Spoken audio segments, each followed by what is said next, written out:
Today's topic is metaphors, and if you have 5 minutes, I have 5 tips to help you use metaphors to bring your writing to life.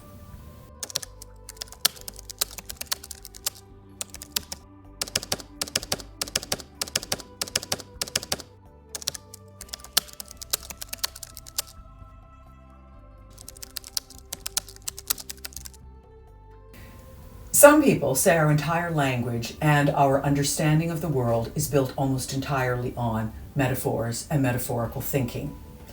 Now, this may not be obvious to you, but I'm hoping by the end of this set of tips that it might be clear to you that metaphors are a part of your daily life and they can be an important part of your writing if you know how to use them correctly.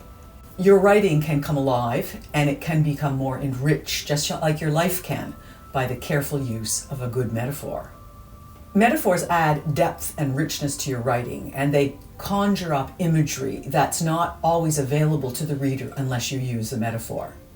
This might come as a surprise, but they also contribute to brevity and clarity. In other words, if you use a metaphor, you might be able to more briefly explain a concept or clarify something complex for people by using a comparison that they understand. When you think about a great example of this, you might think about the Bible, where all kinds of Bible stories include metaphors to help people understand complex ideas. They're not meant to be interpreted literally, but they're there to help people understand. Now let's start by looking at a dictionary definition of what a metaphor is. The Merriam-Webster dictionary defines a metaphor this way: a figure of speech in which a word or phrase literally denoting one kind of object or idea is used in place of another to suggest a likeness or analogy. I've talked about figures of speech before. You might want to look back on episode number 92. But in this episode, we're going to take a deep dive into one of those kinds of figures of speech, and that, of course, is the metaphor. So let's get to the 5 tips. Tip number 1, keep them relevant. I'm sure I don't even need to say this, do I? But there's no point in dropping metaphors into your writing unless they relate to the theme or the mood or the setting of your story. It's as simple as that. They shouldn't come out of the blue and just be dropped in.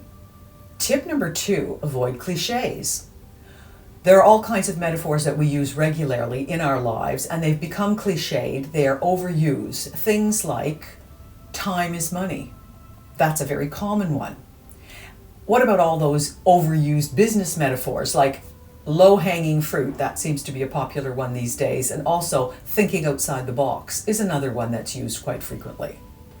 Stay away from those as much as possible. Come up with some more interesting and useful and relevant, non-cliched kinds of comparisons. Tip number 3, make them clear. A metaphor is designed to help people clarify their thinking on a particular subject that you're talking about, whatever you're talking about. They should not muddy the waters, they should make things clearer. What you need to do is to keep your comparisons understandable. Tip number 4, be specific.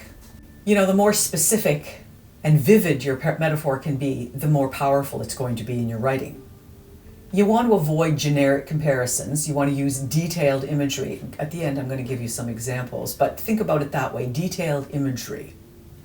Now, my final thought on this, before I get to those examples, is that if you're having difficulty finding a metaphor for a particular situation and you have to think about it too hard, you are trying too hard. Let it go. One of the things that I've noticed as I write, and as you write, you probably find the same thing about a second or third draft. More kinds of writing ideas come beyond just the story itself. So this is the kind of a device that might be best thought about in a second or third draft. So don't worry about it. If when you're writing the first draft, metaphors do not just fly from your mind and onto the paper, because it's going to take a little bit of time and thought process for it. But if you have to think too hard, you're thinking too hard. Now, I want to leave you with 3 very famous and very well-constructed metaphors. Let's look at the first one.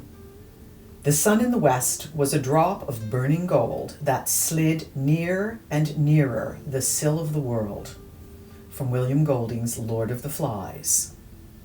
And then from E.M. Forster's A Room with a View, life, wrote a friend of mine, is a public performance on the violin. in which you must learn the instrument as you go along. And I'm going to give William Shakespeare the final word. All the world's a stage, and all the men and women merely players, from As You Like It. Happy writing. Subscribe to Write, Fix, Repeat, and maybe I can help you improve your writing knowledge and skills. 5 tips at a time.